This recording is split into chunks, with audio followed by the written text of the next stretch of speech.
भविष्यामध्ये तुम्ही बीएड झाल्यानंतर सीटीईटी किंवा टीईटी परीक्षा दिल्याशिवाय तुम्हाला जॉब मिळणार नाही, हे खरं असल्यामुळं आपल्याला आता याची तयारी, सीटीईटीची आणि टीईटीची तयारी बीएडच्या तयारी बरोबर सोबत करायची आहे. म्हणून मी जे तुम्हाला लिंक्स पाठवणार आहेत मध्ये मध्ये, ते टीईटी साठी जे काही व्हिडिओज आपण तयार केले होते मागच्या सत्रांमध्ये, त्या सत्रांच्या व्हिडिओज तुम्हाला मी शेअर करणार आहेत. म्हणून तुम्ही माझ्या चॅनल सोबत कायम असणार आहात, म्हणजे तुमचा बीएड अभ्यासक्रमही पूर्ण होणार आहे, बरोबरच सीटीईटी आणि टीईटीची सुद्धा तयारी तुमची सोबत होणार आहे. आपण सुरुवातीच्या मालिकेमध्ये सूक्ष्म अध्यापन म्हणजे काय याबद्दलची माहिती आपण सुरुवातीच्या सत्रांमध्ये अभ्यासली. त्यानंतर आपण काही कौशल्य सुद्धा आत्मसात केली.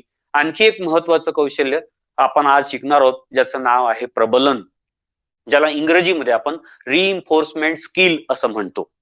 बेसिकली हे जे कौशल्य आहे हे तुमच्या बीएड साठी म्हणजे किंवा शिक्षकासाठी किंवा